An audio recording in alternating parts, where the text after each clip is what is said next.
ಕನ್ನಡದ ಕುಲಕೋಟಿಗೆ ಕೋಟಿ ನಮಸ್ಕಾರಗಳು. ಸ್ವಾಗತ ತಮಗೆಲ್ಲ. ಬಿಜಾಪುರ ಜಿಲ್ಲೆಯ ಒಂದು ಪುಟ್ಟ ಗ್ರಾಮ, ಅದುವೇ ಬಾಬಾನಗರದ ಗ್ರಾಮಕ್ಕೆ ಸ್ವಾಗತ. ಇಲ್ಲಿ ಹಲವಾರು ಧರ್ಮದ ಜನರು ವಾಸಿರುವಂಥ ಬಾಬಾನಗರ ಗ್ರಾಮ.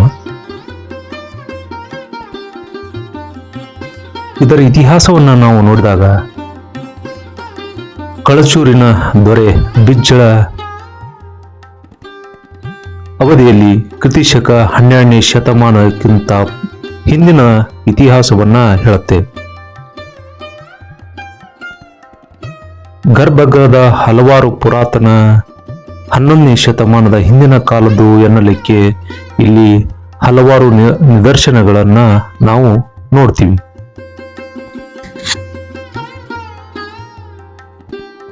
ಕ್ರಿಸ್ತಶಕ 1161ರಲ್ಲಿ 1161ರಲ್ಲಿ ಕಳಚೂರಿನ ದೊರೆ ಬಿಜ್ಜಳನ ಆಳ್ವಿಕೆಯಲ್ಲಿ ಈ ದೇವಾಲಯ ಜೈನ ಬಸದಿ ನಿರ್ಮಾಣ ಆಯಿತನ್ನಲಿಕ್ಕೆ ನಮಗೆ ಶಾಸನವನ್ನ ಪಾಳು ಬಿದ್ದ ಶಿವನ ದೇವಾಲಯ ಹಾನಿಗೊಳಗಾದ ಒಂದು ಶಾಸನ ಮೂಲಕ ನಮಗೆ ಜೈನ ದೇವಾಲಯ ಜೈನ ಬಸದಿ ಇತ್ತು ಅನ್ನಲಿಕ್ಕೆ ಉಲ್ಲೇಖ ಸ್ಪಷ್ಟವಾಗಿ ನಮಗೆ ಸಿಗತ್ತೆ.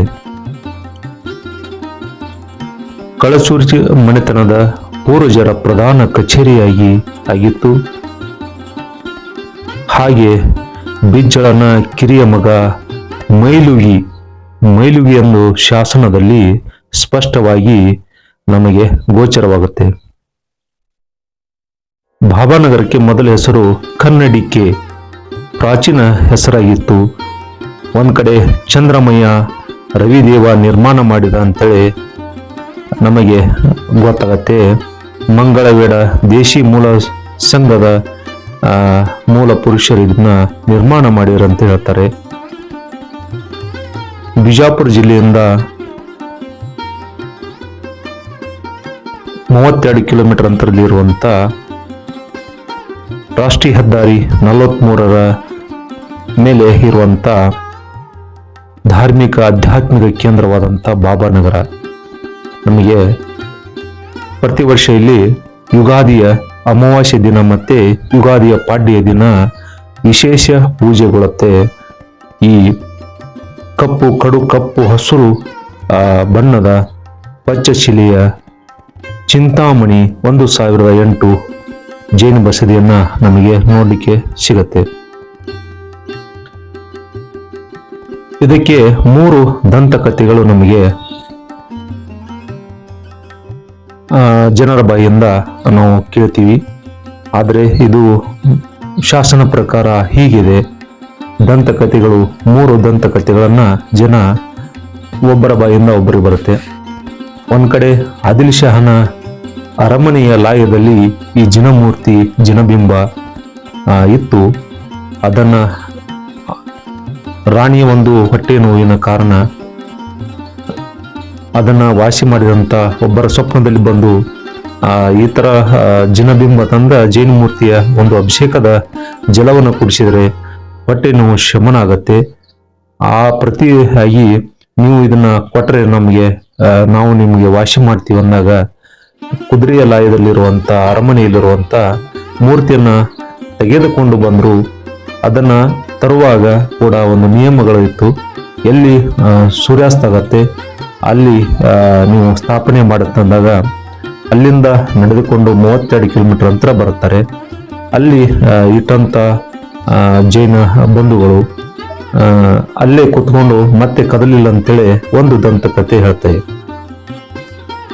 ಇನ್ನೊಂದು ದಂತಕಥೆ ಇದನ್ನ ಪೂಜೆ ನಂತರ ಇದನ್ನ ಪ್ರತಿಷ್ಠಾಪನೆ ಆದ ನಂತರ ಗುಂಡವಾಡದ ಜನ ಜಲಾಭಿಷೇಕ ತಂದು ಹಲವಾರು ಸುತ್ತಮುತ್ತ ಗ್ರಾಮದರು ಇದಕ್ಕೆ ಪೂಜೆಯನ್ನ ಮಾಡಿ ಪ್ರಥಮ ಪೂಜೆ ಮಾಡಿ ಅದನ್ನ ಪ್ರತಿಷ್ಠಾಪನೆ ಮಾಡ್ತಾರೆ. ನಂತರ ಇದನ್ನ ಬರಬರ್ತಾ ಪೂಜೆ ಮಾಡಿದ ಅರ್ಚಕರು ಅಂದ್ರೆ ಪಂಡಿತರು ಇದನ್ನ ನಿತ್ಯ ಪೂಜೆ ಮಾಡಿದಾಗ ಅವರಿಗೊಂದಿಷ್ಟು ಹೊನ್ನವನ್ನ ಕೊಡ್ತಾ ಇತ್ತು. ಸೂಜಿಯ ರೂಪದಲ್ಲಿ ಹೊಂಕಳಕ್ಕೆ ಹಚ್ಚಿದಾಗ ಕೊಡುತ್ತೆ ಅನ್ನೋದು ಒಂದು ದಂತಕಥೆ ಆಗಿದೆ. ಬರಬರ್ತಾ ಒಂದು ದುರಾಸೆನೋ ಏನೋ ಗೊತ್ತಿಲ್ಲ, ಕಾಲಾನಂತರದಲ್ಲಿ ಅದನ್ನು ಜಾಸ್ತಿ ಸೂಜಿಗಿಂತ ಸ್ವಲ್ಪ ದಪ್ಪನೆಯ ಕಬ್ಬಿಣ ತುಣುಕುಗಳನ್ನು ಹಸ್ತಾ ಅದರ ಶಕ್ತಿಯನ್ನು ಕಳ್ಕೋತು ಅನ್ನೋದು ಒಂದು ವಾಡಿಕೆ ದಂತಕತೆ ಮೂಡಿ ಬರ್ತಾ ಇದೆ. ಹೀಗೆ 2 ದಂತಕಥೆಗಳು ಗೊತ್ತಾಗತ್ತೆ ಅರಮನೆಯ ಲಾಯದಲ್ಲಿ ಇತ್ತು ಅನ್ಲಿಕ್ಕೆ. ಹೀಗಾಗಿ ಆದಿಲ್ ಶಾನ್ ಕಾಲಕ್ಕೂ ಮತ್ತೆ ಇದಕ್ಕೂ ಬಹಳಷ್ಟು ಸಾಮ್ಯತೆ ಏನಿದೆ. ಹೀಗಾಗಿ ಸೂಕ್ಷ್ಮ ಕೆತ್ತನೆಯನ್ನು ಮಾಡಿದಂಥ ಸಾಸಿವೆ ಗಡಾಯಿ ಅಂತ ಕರಿತೀವಿ. ಸಾಸಿವೆಯ ರೂಪದ ಅದ್ಭುತ ಕೆತ್ತನೆಯಲ್ಲಿರುವಂಥ ಜೈನ ಚಿಂತಾಮಣಿ ಅಂತ ಕರಿತೀವಿ ನಾವು. ಚಿಂತಾಮಣಿ 1008 ಅತಿಶಯಕಾರಿ ಚಿಂತಾಮಣಿ ಪಾರ್ಶ್ವನಾಥ ಜೈನ ಮಂದಿರ. ಹಲವಾರು ರಾಜ್ಯಗಳಿಂದ ಜನ ಇಲ್ಲಿ ದರ್ಶನಕ್ಕೆ ಬರ್ತಾರೆ. ತಮ್ಮ ಚಿಂತೆಗಳನ್ನ ಪರಿಹಾರ ಮಾಡ್ಕೊಳ್ಳಿಕ್ಕೆ ದರ್ಶನಕ್ಕಾಗಿ ರವಿವಾರ, ವಿಶೇಷ ದಿನ ಆದಂಥ ರವಿವಾರ ಹಾಗೆ ಅಮಾವಾಸ್ಯೆ ಇಲ್ಲಿ ನಿರಂತರ ಪೂಜೆಗಳು ನಡೀತಾ ಬರುತ್ತೆ. ಇಲ್ಲಿ ಕೂಡ ನೀವು ನೋಡ್ತಿದ್ದೀರಿ ಪುರಾತನ ಕಾಲದ ಜಿನಬಿಂಬ ಮೂರ್ತಿಗಳು 11ನೇ ಶತಮಾನಕ್ಕಿಂತ ಪೂರ್ವದಲ್ಲಿ ಜೈನರ ಇದ್ರು ಅನ್ನಲಿಕ್ಕೆ ಎಲ್ಲವನ್ನು ನೋಡ್ತೀವಿ. ಕಳಚೂರಿಯ ಒಂದು ಅವರ ಶಿಲೆ ಅಲ್ಲಿ ಪುರಾಣ ಕೂತಿದೆ. ಇಲ್ಲಿ ನಿರಂತರವಾಗಿ ಪೂಜೆ ಪುನಸ್ಕಾರಗಳು, ಹೋಮ ಹವನ ಹಾಗೆ ಜೈನ ಪರಂಪರೆಯಲ್ಲಿ ಸಾಗಿ ಬಂದಂಥ ಜೈನ ಮುನಿಗಳಲ್ಲಿ ದರ್ಶನಕ್ಕಾಗಿ ಹಲವಾರು ರಾಜ್ಯಗಳಿಂದ ಬರ್ತಾ ಇರ್ತಾರೆ.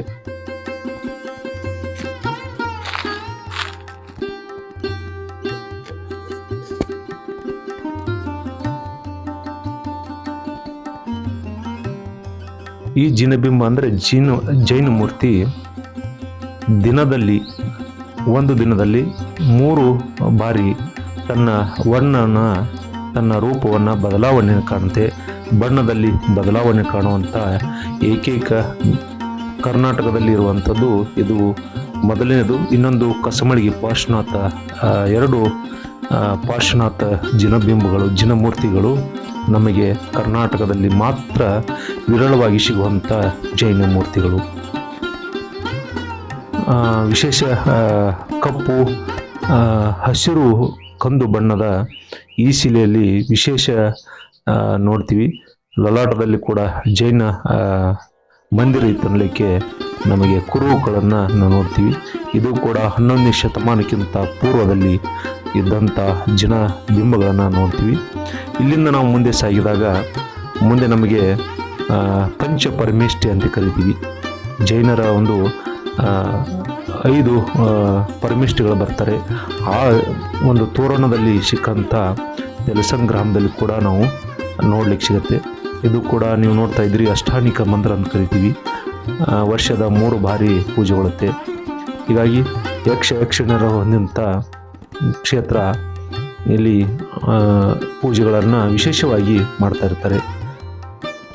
ಪಾರ್ಶ್ವನಾಥನ ಯಕ್ಷ ಪದ್ಮಾವತಿ ಹಾಗೆ ಇನ್ನಷ್ಟು ದೇವತೆಗಳು ಯಕ್ಷಿಣರನ್ನ ನಾವು ಇಲ್ಲಿ ನೋಡಲಿಕ್ಕೆ ಸಿಗತ್ತೆ. ಇಲ್ಲಿಂದ ನಾವು ಮುಂದೆ ಸಾಗಿದರೆ ಶಿಗೋದೆ, ಬಿಜ್ಜರಿಗಿ, ಬಾಬಾನಗರ, ಮುಂದೆ ಕನಮಡಿ, ಹೀಗೆ ಮುಂದೆ ಸಾಗಿದಾಗ ಸುಕ್ಷೇತ್ರ, ಗುಡ್ಡಾಪುರ, ಜತ್ತು, ಸಾತಾರ, ಈ ಥರ ಆದಿಲ್ ಶಾಹನ ಒಂದು ಆಡಳಿತ ಒಳಪಟ್ಟಂಥ ಈ ಕ್ಷೇತ್ರ ಜೈನ ಧರ್ಮಕ್ಕೆ ಸಾಕಷ್ಟು ಕೊಡುಗೆಗಳನ್ನು ಕೊಟ್ಟರು.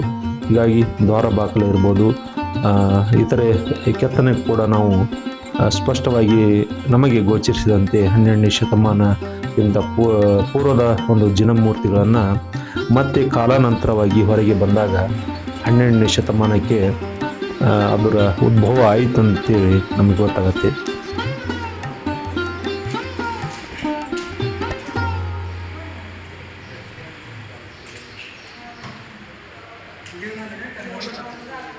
ಕಳಚೂರಿ ಮನೆತನದ ಕೊಡುಗೆ ಬಹಳ ಅಪಾರವಾದದ್ದು. ರಾಜರ ಒಂದು ಅವರ ಆಳ್ವಿಕೆಯಲ್ಲಿ ಹಲವಾರು ಹಿಂದೂ ಜೈನ ಮಂದಿರಗಳ ನಿರ್ಮಾಣ ಮಾಡಿದರಲ್ಲಕ್ಕೆ ನಮಗೆ ಸ್ಪಷ್ಟವಾದ ಶಾಸನಗಳು ಕೂಡ ಸಿಗುತ್ತೆ. ಜೈನರ ಮೂರ್ತಿಗಳನ್ನು ನೀವು ಕೂಡ ಈಗ ಬಿಜಾಪುರದ ವಸ್ತು ಸಂಗ್ರಹಾಲಯ ಕೂಡಲೇ ನೋಡಲಿಕ್ಕೆ ಕೂಡ ಸಿಗತ್ತೆ. ಹಲವಾರು ಮಂದಿರಗಳಲ್ಲಿ ಶಾಸನಗಳು ಕೂಡ ಸಿಗತ್ತೆ.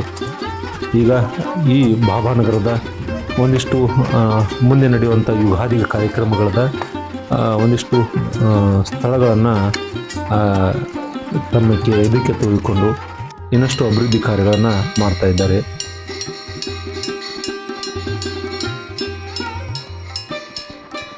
ಕೆಲವು ದಂತಕಥೆಗಳು ನಿಜನೂ ಇರ್ಬೋದು ಅಥವಾ ಒಬ್ಬರ ಬಾಯಿಂದ ಒಬ್ಬರಿಗೆ ಒಂದಿಷ್ಟು ಬದಲಾವಣೆ ಆದರೂ ಕೂಡ ದಂತಕಥೆಗಳು ಹುಟ್ಟಲಿಕ್ಕೆ ನಿಜನೂ ಇರುತ್ತೆ. ಯಾಕಂದರೆ ಅಂದಿನ ಕಾಲದಲ್ಲಿ ಏನಾಗಿದೆ ಅದನ್ನೆಲ್ಲ ಬರೆದಿಡಲಿಕ್ಕೆ ಆಗಿದ್ದಿಲ್ಲ ಅನ್ನೋ ಗೊತ್ತಿಲ್ಲ. ಹೀಗಾಗಿ ಬಾಯಿಂದ ಬಾಯಿಗೆ ಅವಾಗೆಲ್ಲ ಹರಿದು ಬಂದಂಥ ಕೆಲವೊಂದಿಷ್ಟು ದಂತಕಥೆಗಳು ಮೂಲಕ ನಿಮ್ಗೆ ಹೇಳಿದ್ದೀನಿ. ಮಂಗಳವೇಡದ ಒಂದು ಸಂಸ್ಥಾನಕ್ಕೆ ಒಳಪಟ್ಟಂಥ ಈ ಭಾಭಾನಗರ ಕಳಚುರಿಗಳ ದೊರೆಗಳ ಒಂದಿಷ್ಟು ನಿರ್ಮಾಣದ ಕಾರ್ಯ 45 ಸೆಂಟಿಮೀಟರ್ ಎತ್ತರದ ಹಸಿರು ಪಚ್ಚಶಿಲೆಯ ವಿಗ್ರಹ ಇವತ್ತು ಕಣ್ಮನ ಸೆಳೀತಾ ಇದೆ. ಹಲವಾರು ದೇಶ ವಿದೇಶಗಳಿಂದ ಜನ ಬಂದು ಇಲ್ಲಿ ದರ್ಶನ ಪಡಿತಾ ಇದ್ದಾರೆ. ಪೂಜೆಗಳು ನಿರಂತರವಾಗಿ ಇಲ್ಲಿ ನಡೆಯುತ್ತೆ. ಬೆಳಗ್ಗಿನ ಸಮಯದಲ್ಲಿ 11 ಗಂಟೆಯಿಂದ 12 ಗಂಟೆ ಒಳಗೆ ಪೂಜೆ ನಡೀತಾ ಇರುತ್ತೆ. ವಿಶೇಷ ದಿನಗಳ ಪೂಜೆ ನಡೀತಾ ಇರುತ್ತೆ. ಅದರ ಬಗ್ಗೆ ಈಗ ಮತ್ತಷ್ಟು ಅಭಿವೃದ್ಧಿ ಕಾರ್ಯಗಳು ಸುತ್ತಮುತ್ತ ಇರುವಂಥ ಮಂದಿರ ಸುತ್ತಮುತ್ತ ಸ್ವಯಂ ಸೇವೆ ಮಾಡ್ತಾ ಇದ್ದಾರೆ ಜೈನ ಬಂಧುಗಳೆಲ್ಲ. ಅದರ ಕಾರ್ಯನಿಮಿತ್ತ ಏನೇನು ಮಾಡಿದ್ದಾರೆ ಅನ್ನೋದು ನಿಮಗೆಲ್ಲ ತಿಳಿಸ್ಕೊಡ್ತಾ ಇದ್ದಾರೆ. ಮೊದಲಿಗೆ ಜೈ ಜಿನೇಂದ್ರಗಳು. ಇದು ಭಾಭಾನಗರ ಅಧ್ಯಕ್ಷ ಕ್ಷೇತ್ರ, ಭಾಭಾನಗರ ಶ್ರೀ ಪಾರ್ಶ್ವನಾಥ ದಿಗಂಬರ್ ಜೈನ್ ಮಂದಿರ. ಇಲ್ಲಿ ಏನಾಗಿತ್ತಂದ್ರೆ ನಮ್ಮ ಹಿಂದಕ್ಕೆ ಹಿರಿಯರು ಒಂದು ಚಂದ್ರಸಾಲೆ ಅಂತ ಹೇಳಿತ್ರಿ. ಸ್ವಲ್ಪ ಆ ಚಂದ್ರಸಾಲೆ ಅಷ್ಟಕ್ಕೆ ಸೀಮಿತವಾಗಿ ಸಾಲ್ತಿದ್ದಿಲ್ರಿ. ಸಾಲಾರ್ದಾಗಣ ನಮ್ಮಲ್ಲಿ ಮೊದಲು ಹಿರಿಯರು ಅಣ್ಣಪ್ಪ ಆಯತ್ವಾಡ, ಪಿ ಆರ್ ಆಯತ್ವಾಡ, ಹನುಮಂತ ಆಯತ್ವಾಡ ಮತ್ತು ಬಾಬು ಆಯತ್ವಾಡ, ಬಿನ್ಸಿ ಕುಸನಾಳ ಅಂತೇಳಿ ಇವರೊಂದು 4-5 ಮಂದಿ ಹಿರಿಯರ ಹಂಗೆ ಎಲ್ಲ ಕಡೆ ರಿಕ್ವೆಸ್ಟ್ ಮಾಡ್ಕೊಂಡಾಗ ಅನ್ನ ಸಮಾಜದವ್ರಿಗೆ ನಮ್ಗೆ ಸ್ವಲ್ಪ ಜಾಗದ ತೊಂದರೆ ಐತೆ ಅಂದಾಗ ಒಂದು 5 ಮಂದಿ ಜಾಗ ತೊಂದ್ರೆ, ಒಂದು 20-30 ಇದ್ದಿದ್ದು ಸೈಜ್ದಾಗ ರೀ. ಒಬ್ರದ್ದು ಏನೈತಿರಲ್ಲ ಬಾಜಿರಾಯ್ ಕೋರೆಗಾಂವ್ ಅಂತ ಹೇಳಿಕ್ರಿಂದ ಅವರು ಕಾಗನರಿ ಅವರು ಬಂದು ಇಲ್ಲೇ ತೊಂದಿದ್ರಿ. ಅವ್ರದ್ದು ತೊಂದ್ರಿ. ಆ ನಂತರ ಮಕ್ಕಾಬಿ ಸೋನಾರ್ ಅಂತ ಹೇಳಿ ಅನ್ಸಿರಿ ಅಂತ ಹೇಳ್ರಿ, ಅವ್ರದ್ದು ಒಂದು ತೊಂದ್ರಿ. ಅದ್ರ ನಂತರ ಇನ್ನೂ ಮತ್ತೆ ಮಗ್ಲಕ್ಕೆ ಇದ್ದು ರೀ ಮೇರಾ ಸಾಬ್ ಕಕ್ಮರಿ ಅಂತೇಳಿ ಅವ್ರದ್ದು ಒಂದು ಜಾಗ ತೊಗೊಂತಿರಿಂದ ತೊಂದ್ರಿ ಅಂತ. ಇನ್ನು ಒಂದು ಸ್ವಲ್ಪ ಉಳಿದಿತ್ತಿರದ ಅದು ಸ್ವಲ್ಪ ಉಳಿದಿರೋದ ಅವರಿಗೆ ಮತ್ತೆ ಕಕ್ಮರಿ ಅಪ್ಪ ಸಾಬ್ ಕಕ್ಮರಿ ಅಂತೇಳಿ ಅವ್ರಿಗೆ ರಿಕ್ವೆಸ್ಟ್ ಮಾಡ್ಕೊಂಡ ಇದು ಮಾಡಿದಾಗ ನಮಗೆ ಜಾಗ ಕೊಟ್ಟರು. ಈಗೆಲ್ಲ ಇಲ್ಲಿ ಕರ್ನಾಟಕ, ಮಹಾರಾಷ್ಟ್ರ, ತಮಿಳುನಾಡು, ಕೇರಳದಿಂದ ಸಾವಿರಾರು ಜನ ಇಲ್ಲಿ ಯಾತ್ರಿಕರು ಬಂದಕ್ಕಿಂದ ಪ್ರತಿ ವರ್ಷ 2 ದಿವಸ ಜಾತ್ರೆ ಆಕೈತ್ರಿ. ಒಂದು ಯುಗಾದಿ ಅಮಾವಾಸ್ಯೆ ಮತ್ತು ಯುಗಾದಿ ಪಡ್ಡೆ ಸಾವಿರಾರು ಸಂಖ್ಯೆಯಿಂದ ಜನ ಬರ್ತಾರೆ. ಆದರೂ ಗುಂಡವಾಡದಿಂದ ಹೊಳೆಯಿಂದ ಹೊತ್ತುಕೊಂಡು ಹೊಳೆ ನೀರು ತಂದಕ್ಕಿಂದ ಇಲ್ಲಿ ಅಭಿಷೇಕ ಮಾಡಿಸ್ತಾರೆ. ಜಲಾಭಿಷೇಕ ಮುಂಜಾನೆ ಬೆಳಗ್ಗೆ ಅವ್ರದ್ದು ಇದು ಮಾಡ್ತಾರೆ. ಇಲ್ಲಿ ಸಾವಿರಾರು ಭಕ್ತರ ಯಾವತ್ತೂ ಕಾಯಂ ರವಿವಾರ ಅಂತರ ಕನಿಷ್ಠ ಏನೂ ಇಲ್ಲಂದ್ರೂ ಒಂದು ಸಾವಿರಾರು ಜನ ಬರ್ತಾರೆ. ಅದರಿಂದ ನಮ್ಮ ಈಗ ಒಂದು ಅಗದಿ ಒಳ್ಳೆ ಇಂಪ್ರೂವ್ಮೆಂಟ್ ಆಗಿ ನಡೆದೈತಿ. ಆದರೂ ನಮ್ಮ ಜೈನ ಸಮಾಜ ಇಲ್ಲಿ ಐತಿಲ್ಲ ಭಾಳ ಒಳ್ಳೆ ಥರದಿಂದ ಯಾರಿಗಾದರೂ ಒಂದು ಸ್ವಲ್ಪ ಹಿಂಗೆ ಕೆಲಸ ಮಾಡೋದೈತಪ್ಪ ಅಂದ್ರೆ ನಾವು ಯಾವ ಆಳು ಹಚ್ಚೋದಿಲ್ಲ ರೀ. ಎಲ್ಲ ಇಡೀ ಪೂರ ಒಂದು ಸಮಾಜ ಬಂದು ನಿಂತ ಏನು ಮಾಡ್ಬೇಕಾಗಿಲ್ಲ ಎಲ್ಲ ಕೆಲಸ ಮಾಡ್ತಾರೆ. ನಮ್ಮ ಹಿರಿಯರಂತರ ಇಷ್ಟು ಮಾರ್ಗದರ್ಶಕರು ಒಳ್ಳೆಯವ್ರದಾರ ರೀ. ಅದೇ ಥರನಾಗಿ ಹಿರಿಯರು ಯಾವ ಲೆವೆಲ್ ಹೇಳ್ತಾರಲ್ಲ ನಾವೆಲ್ಲ ಯುವಕರು ಮತ್ತು ಮಧ್ಯಮ ಇದರಾದರು ಎಲ್ಲರೂ ನಿಂತಕ್ಕಿಂದ ಕೆಲಸ ಮಾಡ್ತೀವಿ. ಮಾಡಿಕಿರಿಂದ ಇನ್ನೂ ನಮ್ಮ ಸಮಾಜ ಭಾಭಾನಗರದಾಗ ನಾವು ಇಂಪ್ರೂವ್ಮೆಂಟ್ ಮಾಡ್ಬೇಕಂತೇಳಿ ನಾವು ಪಣ ತೊಟ್ಟಿದ್ದೀವಿ. ಜೈ ಜಿನೇಂದ್ರ.